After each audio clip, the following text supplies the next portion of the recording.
Lina and Selena are two sisters who grew up in the same household, yet their personalities, worldviews, and life philosophies could not be more different.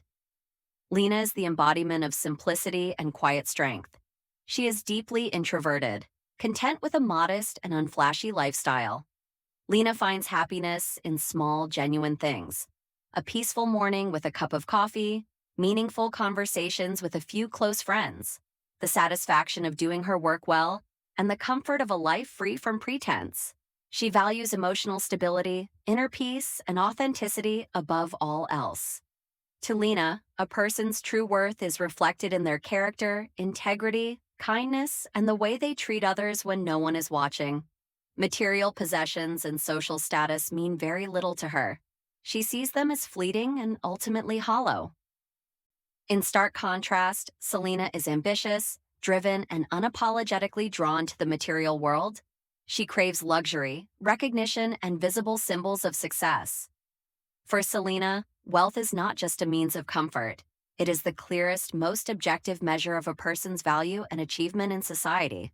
She believes that money, designer clothes, expensive cars, high-profile social connections, and public admiration are the ultimate proof of being somebody. Selena actively pursues and enjoys displaying her status. She posts carefully curated photos of her lifestyle, attends exclusive events, and constantly upgrades her wardrobe, accessories, and social circle to match the image she wants to project. To her, being seen as successful is almost as important as actually being successful. This fundamental difference in values becomes the primary source of tension between the two sisters. Selena tends to look down on Lina's simple, low-key way of living. In Selena's eyes, Lina's choices reflect a lack of ambition, a fear of success, or even a kind of quiet laziness. She sometimes makes subtle and occasionally not so subtle comments implying that Lina is wasting her potential or settling for mediocrity. From Selena's perspective, if Lina really wanted to, she could also chase a more glamorous, affluent life, but she chooses not to, and that choice feels almost like a personal rejection of the values Selena holds most dear. On the other hand, Lina quietly disapproves of Selena's relentless pursuit of external validation. To Lina, Selena's lifestyle feels superficial, exhausting, and even insecure. She sees her sister constantly running after the next status symbol, the next compliment, the next upgrade, yet never truly satisfied. Lina believes that real happiness cannot be bought or borrowed from other people's opinions. She worries that Selena is slowly losing touch with her authentic self, becoming more and more a product of the image she wants the world to see, rather than the person she actually is. Thus, beneath the surface of their sisterly bond lies a deep, ongoing ideological conflict. Inner value versus outer value, authenticity versus appearance, being versus seeming. The author deliberately establishes this sharp contrast right from the beginning to lay the foundation for a long-term simmering tension that will continue to develop throughout the story. This is not merely a difference in personality or taste. It is a profound clash of two opposing philosophies about what truly matters in life, what defines human worth, and how one should live in order to be considered successful. This core opposition between real value, character, sincerity, inner peace, and surface value, wealth, status, public image, will serve as the central thread running through many of the major conflicts, choices, and turning points in the entire narrative. Among the many characters who will gradually enter the lives of Lina and Selena, Adrian stands out as the most quietly enigmatic figure. On the surface, Adrian appears to be nothing more than an ordinary, hardworking restaurant manager. He runs a small, cozy neighborhood bistro called Luz de Luna, a modest establishment with warm wooden tables, soft ambient lighting, and a loyal but unpretentious clientele. Every day, Adrian can be seen wearing a simple black apron, personally greeting regular customers, helping the waitstaff during busy hours, checking inventory in the back, and even stepping into the kitchen to assist the chef when things get hectic. He is polite, calm, competent, and always willing to lend a hand. The kind of manager that employees genuinely respect and customers feel comfortable around.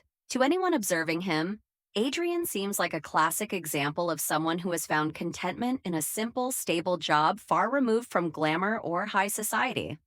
But this unassuming exterior hides a staggering truth. Adrian is actually the only son and sole heir of the Velasquez family, one of the most powerful and wealthy business dynasties in the country. Owners of the sprawling Velasquez Group, the conglomerate controls dozens of high-end restaurants, luxury hotels, fine dining chains, and a growing portfolio of international hospitality brands. If the public knew who Adrian really was, headlines would call him the hidden prince of the restaurant empire. So why is someone born into unimaginable wealth choosing to manage a small local bistro, wiping tables, taking orders, and counting change at the cash register? The answer lies in a promise Adrian made to his late father, Don Rafael Velasquez. Before passing away, the old patriarch, a self-made man who built the entire empire from scratch, gave his son one final, deeply personal directive. Before you ever sit in the chairman's seat, you must understand every single role in this business.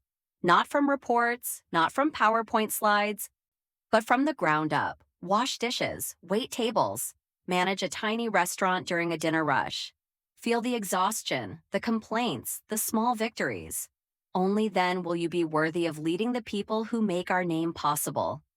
Adrian took his father's words to heart.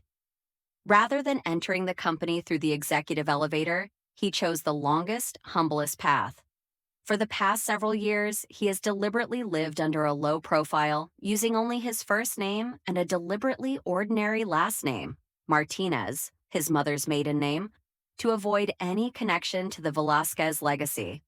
No luxury cars, no bodyguards, no designer suits. He rents a small apartment above the bistro, drives a used sedan, and dresses like any other working-class young man in his late 20s. To the people around him, including Lina's family, Adrian is simply that restaurant manager. Or, in Selena's particularly dismissive words, just an average waiter who got lucky enough to become the manager of some hole-in-the-wall place. Selena especially enjoys making snide remarks whenever the topic of Adrian comes up. In her eyes, he represents everything she looks down upon: lack of ambition, lack of visible success, lack of status. She sees him as proof that some people are simply content with mediocrity, and she has no hesitation in expressing her contempt, sometimes directly to Lina, sometimes in subtle, cutting ways meant to highlight the supposed gap between her own glittering life and Lina's lowly social circle. Lina, however, sees something different. She notices the quiet confidence in the way Adrian carries himself, the genuine kindness he shows to every customer regardless of how much they spend, the way he listens intently when others speak, and the unmistakable competence that shines through even in mundane tasks. She senses depth beneath his modesty, though she has no idea just how vast that depth truly is. This deliberate concealment of identity creates one of the story's most powerful contrasts. Appearance versus reality. Outward poverty versus inner wealth. Visible humility versus hidden power. Adrian's choice to live anonymously is not just about fulfilling a promise, it is also a personal test of character. He wants to know what people are like when they believe he has nothing to offer them. He wants to experience genuine human connection without the distorting lens of money and status. The author uses Adrian's secret identity to establish a profound thematic opposition that will reverberate throughout the entire narrative. The tension between how things appear on the surface and what they truly are underneath. While Selena worships visible symbols of success and judges people accordingly, Adrian quietly proves that real worth, real capability, and real character often hide in plain sight, behind simple aprons, modest smiles, and unremarkable resumes. This contrast between seeming poor but actually powerful and seeming rich but actually shallow will become one of the central engines driving the emotional and dramatic conflicts to come, especially as the sisters' lives increasingly intersect with Adrian's carefully guarded world. The wedding day had arrived, a quiet, intimate ceremony that perfectly reflected Lina and Adrian's shared preference for sincerity over spectacle. Held in the same small garden behind Luz de Luna, the little bistro where their love had quietly blossomed, the event was deliberately understated. There were no extravagant floral arches, no celebrity guests, no army of photographers snapping every second. Just rows of simple wooden chairs, fairy lights strung gently through the trees, a soft acoustic guitar playing in the background, and about 60 of the couple's closest friends, family members, and loyal regulars from the restaurant. Lina wore a flowing off-the-shoulder ivory dress that she had chosen herself, elegant yet unpretentious. Adrian stood waiting at the altar in a classic charcoal suit, no tie, sleeves rolled up slightly, looking every bit the calm, grounded man Lina had fallen in love with. Everything was proceeding beautifully. The officiant had just begun the ceremony, the air filled with the scent of fresh jasmine and the gentle murmur of happy anticipation. Guests were smiling, tissues were already being passed around, and the golden late afternoon light bathed the entire scene in a warm, almost magical glow. Then came the moment that would shatter the peaceful atmosphere. Selena, seated in the third row wearing a striking crimson gown that screamed for attention, suddenly rose to her feet. The chair scraped loudly against the grass. All eyes turned toward her. With her chin raised high and her voice ringing out sharp and clear, she interrupted the officiant mid-sentence. "I object." A stunned silence fell over the garden. Gasps rippled through the crowd. Phones were instinctively pulled out by a few younger guests. Selena stepped forward a few paces, her heels sinking slightly into the soft earth, and continued in a tone dripping with righteous indignation. "I cannot stay silent while my sister throws her life away on a man who has nothing, absolutely nothing, to offer her. Adrian Martinez is a nobody, a restaurant manager who barely makes enough to pay his rent. He has no future, no status, no prospects. Lina deserves better than this. This pathetic little life. She deserves someone who can give her the world, not someone who can barely give her a decent honeymoon." Her words cut through the air like knives. Every syllable was calculated to humiliate, to expose what Selena saw as Lina's monumental mistake. She turned toward the guests, arms open as though seeking their agreement. "Look around. This is it? This tiny backyard wedding? This is what my sister is settling for? I'm doing this because I love her. Someone has to stop her before it's too late." The humiliation was excruciating. Lina stood frozen at the altar, her bouquet trembling slightly in her hands. The color had drained from her face, but she did not cry. She did not shout back. She simply looked at Selena with a mixture of deep sadness and quiet resolve. Adrian, standing beside her, remained perfectly still. His expression did not change. No anger, no panic, no embarrassment. He gently reached over and placed a steadying hand on the small of Lina's back. A small private gesture of solidarity that only she could feel. His eyes briefly met hers, and in that single glance there was an unspoken understanding. Let her speak. The truth will come soon enough. The guests were in shock. Some whispered furiously. A few older relatives looked mortified. Selena's own friends, the ones she had insisted on inviting, exchanged uneasy glances, suddenly unsure whether to support her outburst or pretend they didn't know her. Selena, mistaking the stunned silence for agreement, took another step forward, ready to continue her tirade. But Lina finally spoke, her voice soft, yet carrying clearly across the garden. "Selena, sit down." It was not a plea. It was not angry. It was calm, final, and filled with a quiet dignity that made the entire crowd hold its breath. Selena faltered for a moment, caught off guard by her sister's composure. She opened her mouth to retort, but something in Lina's steady gaze made her hesitate. Adrian turned slightly toward the officiant and gave a small, almost imperceptible nod. The officiant, recovering quickly, cleared his throat and spoke with professional calm. "Unless there is a lawful impediment, and I mean a real, legal one, I will continue. Does anyone have such an impediment?" No one spoke. Selena's face flushed crimson with fury and humiliation. She stood there, isolated in the middle of the aisle, realizing too late that her dramatic stand had not produced the reaction she expected. Instead of rallying support, she had only succeeded in making herself the spectacle. Slowly, awkwardly, she sank back into her seat. The garden remained hushed for a few more seconds before the soft guitar music began again, almost tentatively, as if unsure whether it was allowed.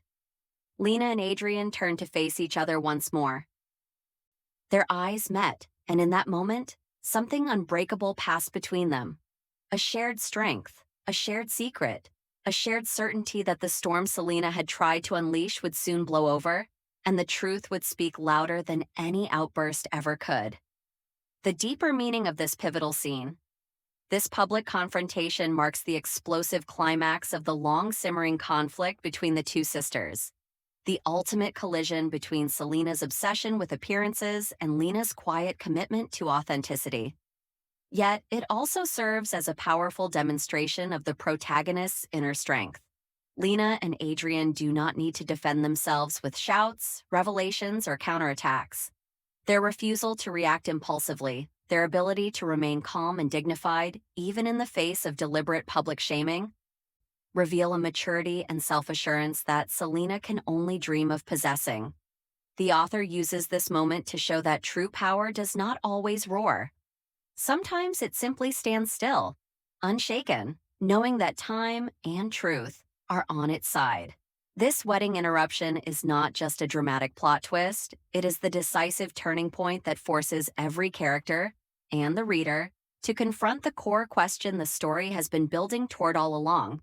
When everything is stripped away, status, wealth, image, applause, who are you really? And who, in the end, will be left standing tall? After the emotional turbulence of the ceremony, the wedding party moved to what everyone had been told would be a small private dinner at a nearby venue. Most guests, still reeling from Selena's outburst, expected something modest, perhaps a quiet gathering at Luz de Luna or a local banquet hall. Lina and Adrian had kept the details vague on purpose, allowing the surprise to unfold naturally. When the convoy of cars pulled up to the grand entrance of the Rivera Grand Reserve, the city's most exclusive, members-only luxury hotel and event space, a wave of stunned silence swept over the guests. This was no ordinary venue. The Rivera Grand Reserve was legendary, a palatial estate reserved almost exclusively for royalty, billionaires, heads of state, and the absolute pinnacle of high society. Its marble driveways, towering fountains, and private security were whispered about in elite circles. Reservations for even a single evening event could cost more than most people's annual salaries, and that was just for the basic package. The grand ballroom itself was a vision of timeless extravagance. Soaring ceilings adorned with massive crystal chandeliers that scattered light like falling diamonds. Gilded columns, polished marble floors reflecting every candle flame, and tables set with fine china, gold-rimmed crystal, and centerpieces of cascading white orchids and rare roses. Soft string music floated through the air, and liveried staff moved with practiced grace. Guests stepped inside, mouths agape, whispering in disbelief. How is this possible? This must cost a fortune. Did Lina win the lottery? Then came the moment everyone would remember forever. As the newlyweds entered the ballroom arm in arm, Adrian paused at the center of the room. The lights dimmed slightly, and a spotlight gently illuminated him. He smiled. That same calm, unassuming smile everyone had grown used to seeing behind the counter at Luz de Luna, and spoke in a clear, steady voice. Thank you all for being here today. Many of you know me as Adrian Martinez, the manager of a little bistro on Maple Street. But that's only part of the story. He gestured toward an elegant, elderly gentleman who had been seated quietly at the head table. Don Esteban Velázquez, Adrian's grandfather, patriarch of the Velázquez dynasty, impeccably dressed in a bespoke tuxedo, his presence commanding yet warm. My full name is Adrian Rafael Velázquez. I am the only son and heir of the Velázquez group. Everything you see here tonight, this hotel, this ballroom, the entire evening, is part of our family's legacy. I chose to keep it hidden for years, not out of shame, but because my father asked me to learn this business from the bottom up, with no shortcuts and no special treatment. A collective gasp rippled through the room. Phones were raised again, but this time in awe rather than scandal. Selena, seated near the front, turned deathly pale. Her crimson gown suddenly seemed garish against the refined elegance surrounding her. She stared at Adrian as if seeing a stranger, which, in a way, she was.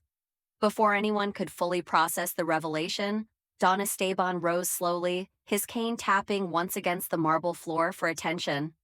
All eyes turned to him. His voice, though aged, carried the weight of decades of authority. "Tonight," he began, looking directly at Selena, "we celebrate love, humility, and the courage to look beyond appearances. Some of us judge others by what they wear, what they drive, or how much they earn in a month. But true worth is not worn on the sleeve. It is carried in the heart, proven in quiet actions, and revealed in time." He paused, his gaze steady but not cruel. "Miss Selena, you spoke today from a place of deep conviction, a conviction that status and wealth are the only measures that matter. You were wrong. But being wrong is not the end. It is only the beginning. If one has the grace to learn from it." Selena's eyes filled with tears. For the first time in years, the confident, sharp-tongued woman looked truly small. Not in stature, but in spirit. Adrian stepped forward, his expression soft. He walked over to Selena's table, extended his hand, and spoke quietly so only those nearby could hear, yet his words carried across the hushed room. "Selena, you're still Lina's sister. That means you're family to me now, too. Stay. Enjoy the evening. There's no need for anyone to leave. We all have moments when we misjudge. What matters is what we do next." He offered a genuine, forgiving smile, the same one he gave to every customer who couldn't afford dessert and left with a free coffee anyway. Selena hesitated, then slowly nodded, tears streaming down her face. She didn't speak. She couldn't. But she remained seated, the weight of the evening settling over her like a mirror held up to her soul. The music swelled again. Toasts were made. Laughter gradually returned. But beneath the celebration, a profound shift had occurred. The deeper meaning of this transformative scene, this reception reveal stands as the perfect counterpoint to Selena's earlier outburst. Where she sought to humiliate through loud judgment, Adrian chose quiet revelation and grace. His humility, choosing years of ordinary work over instant privilege, is starkly contrasted with Selena's arrogance and obsession with visible status. Yet the most moving element is Adrian's deliberate choice not to seek revenge. He could have exposed Selena cruelly, let her walk out in shame, or turn the night into her public downfall. Instead, he offered her dignity, a seat at the table, and the rarest gift of all, the opportunity to reflect, to grow, and perhaps, one day, to change. In this single act of radical kindness, the story reminds us that real power isn't about winning arguments or proving others wrong. It's about rising above pettiness, extending forgiveness when it's least expected, and showing that true wealth of character, of heart, can transform even the bitterest conflicts into moments of quiet redemption. The glittering world Selena had so meticulously constructed began to crumble with terrifying speed, a collapse as swift and merciless as the values she had once worshipped. It started with whispers in elite social circles, then escalated into full-blown investigations. Selena's husband, Victor, the charming, high-flying financier she had married in a lavish ceremony splashed across society magazines, was implicated in a massive fraud scheme. Millions in investor funds had been siphoned through shell companies, luxury assets purchased with embezzled money, offshore accounts exposed one by one. The authorities moved in decisively, raids on their penthouse, freezing of bank accounts, seizure of vehicles, jewelry, and properties. Within weeks, the couple's opulent lifestyle evaporated. The headlines were ruthless. Tabloids that once praised her as a style icon and power couple queen now branded her the fallen socialite and wife of the fraudster. Friends vanished overnight. Invitations stopped. Social media accounts she had curated for years were flooded with cruel comments before she finally went private, then deleted them entirely. The woman who once measured her worth by likes, followers, and exclusive guest lists found herself suddenly invisible. irrelevant, and utterly alone. In the quiet aftermath, Selena sat in the nearly empty penthouse, most furniture already repossessed, staring out at the city skyline she used to believe belonged to her. The silence was deafening. With nowhere else to turn, pride finally broken, Selena appeared at Lina and Adrian's modest home one rainy evening. She stood on the doorstep soaked, makeup streaked, designer coat looking out of place against the simple porch light. When Lina opened the door, Selena could barely meet her eyes. "I have nothing left," she whispered. I don't know where to go." What followed was not judgment, nor gloating, only quiet compassion. Lina pulled her sister into a long, wordless embrace, the kind that carries years of unspoken pain and forgiveness. Lina and Adrian did not simply hand Selena a check or a temporary place to stay. They offered something far more valuable and far more difficult, a chance to rebuild from the ground up, exactly as Adrian himself had once done. Adrian arranged for Selena to start working at SweetRevengeAudio, the little bistro where his own journey had begun. She would begin at the very bottom, washing dishes, bussing tables, learning to take orders during the lunch rush, dealing with difficult customers, closing up late at night. No special treatment, no shortcuts, no mention of her former life. She would earn minimum wage, wear the same simple black apron, and clock in and out like everyone else. At first, Selena hated it. Her hands, once manicured for photo shoots, cracked from hot water and detergent. Her feet ached after long shifts. The smell of grease clung to her hair. She cried in the staff bathroom more than once, humiliated by how far she had fallen. Yet slowly, painfully, something began to shift. She noticed how the regulars smiled at her genuine, if awkward, efforts. She felt a small surge of pride when the head chef praised her for remembering a complicated order perfectly. She started to understand the quiet satisfaction Adrian had spoken of. The dignity in honest work, the real connections formed without pretense. Here are glimpses of Selena's humble new beginning, a stark contrast to the life she once flaunted, the deeper meaning of Selena's tragic fall and slow redemption. In a poetic twist of fate, or what some might call karma, Selena's downfall came precisely from the very things she had idolized: wealth, status, public image, and the illusion of invincibility through material success. The empire she built her identity upon turned out to be built on sand, and when it collapsed, it took her entire sense of self with it. Yet this rock-bottom moment became the catalyst for something profound: the dismantling of her old, shallow values and the slow, painful reconstruction of a more authentic self. The story does not rush her transformation. It shows it as grueling, humbling work. Through labor, through facing her own mistakes, through the daily practice of humility, Selena begins to rediscover who she might become when stripped of all external markers. The phoenix metaphor captures this arc beautifully, rising not in spite of the ashes, but because of them. Facebook.com Majestic Phoenix Rising from Ashes. In the end, Selena's redemption is not about regaining wealth or status. It is about reclaiming her humanity, learning that true worth is earned through character, effort, and genuine relationships, not inherited or purchased. Lina and Adrian's tough love offers her the greatest gift possible. Not a handout, but a mirror, a second chance, and the hard-won opportunity to become someone she can finally respect. This chapter closes one era of arrogance and opens another of hard-earned growth, reminding us that sometimes the most devastating losses are also the greatest teachers, if one has the courage to listen. Months turned into seasons, and the once glamorous Selena, who used to glide through life in Louboutin and designer handbags, now walked the tiled floors of Luz de Luna in sensible black non-slip shoes. Her hair tied back in a simple ponytail, sleeves rolled up past her elbows. The journey was anything but easy. In the beginning, every task felt like a fresh humiliation. Washing dishes meant plunging her hands into scalding, soapy water for hours, scrubbing stubborn grease from hundreds of plates while the steam made her face shiny and flushed.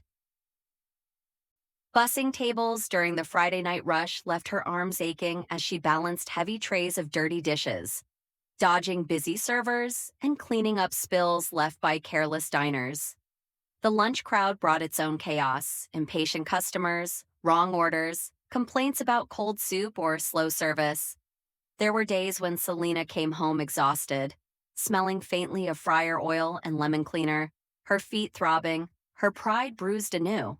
Yet she never quit. She showed up every single shift, on time, without complaint. When the head dishwasher was sick, she stayed late to finish the pile. When a new server panicked during a sudden surge of customers, Selena quietly stepped in to help take orders, remembering faces and preferences with surprising accuracy. She listened when the veteran staff shared tricks of the trade: how to carry 3 plates without dropping them, how to spot a table that needed attention before they had to ask, how to diffuse an angry customer with calm words instead of defensiveness. Slowly, almost imperceptibly, the atmosphere around her began to change. The kitchen crew, who had initially watched her with wary amusement, the rich girl trying to play poor, started nodding in quiet approval when she handled a particularly tough rush without breaking down. The waitresses, many of whom had once rolled their eyes at her former Instagram perfect life, began asking her opinion on small things: table arrangements, menu suggestions, how to upsell desserts without being pushy. The regulars noticed too. An elderly couple who came every Sunday after church started calling her by name, thanking her personally when she remembered their usual order: extra gravy on the side, no onions. Selena herself changed most of all. She stopped checking her reflection in every shiny surface. She stopped calculating how much everyone else's outfit cost. She began to find real, quiet satisfaction in the small victories of the day, turning a grumpy customer into a smiling one, keeping the dining room running smoothly during a power flicker, earning a genuine thank you from a tired coworker at the end of a long shift. One crisp autumn evening, after nearly 18 months of steady, unglamorous work, Adrian called her into the small office behind the kitchen. He sat across from her at the worn wooden desk, the same one he had used when he was just the manager to everyone. "Selena," he said gently, "you've earned this." He slid a simple envelope across the table. Inside was an offer letter: assistant manager of Luna, with a modest but fair salary increase, responsibility for staff scheduling, inventory oversight, and training new hires. Selena stared at the paper for a long moment. Tears welled up, but they were different this time. Not tears of shame or loss, but of something deeper, something earned. "I never thought," she whispered, voice breaking, "I never thought I would feel proud of something like this." Adrian smiled, that same warm, steady smile that had once infuriated her because she couldn't understand it. "You're not proud because of the title," he said. "You're proud because you know what it took to get here." In the quiet months that followed, Selena often reflected on the long arc of her life. She used to believe value was measured in brand names, square footage of apartments, follower counts, and the envy in other people's eyes. Now she understood something infinitely more solid. Real worth is built in the moments no one photographs: when you stay late to help a coworker, when you apologize sincerely for a mistake, when you treat the dishwasher and the CEO with the same basic respect, when you show up even when no one is watching. Here are a few poignant snapshots of Selena's new chapter: a life no longer defined by flash, but by substance. The woman who once posted yacht parties now beamed with quiet joy when the entire staff surprised her with a small homemade cake for her 1-year anniversary at the restaurant. The woman who used to judge people by their cars now drove a second-hand hatchback with pride, because every payment came from her own honest paycheck. The woman who once saw humility as weakness now wore her black apron like armor, proof that she had survived the fall, faced the mirror, and chosen to rise again. Not through money or connections, but through daily, unglamorous effort. The deeper meaning, the story's perfect closing note: Selena's complete transformation brings the entire narrative full circle. What began as a sharp ideological war between surface value and real value ends not with punishment, but with redemption through humility. The story does not glorify poverty or demonize wealth. Instead, it insists that true life change, true joy, happens not when you gain more, but when you learn to need less of the hollow things and more of the real ones. Selena's journey teaches us that maturity is not about never falling, it is about how you rise after the fall. And sometimes the most powerful rise of all is the quiet, steady climb from the bottom. One washed dish, one kind word, one honest day at a time. In the end, the greatest luxury is not a penthouse or a private jet. It is the peace of knowing who you really are and liking the person you see.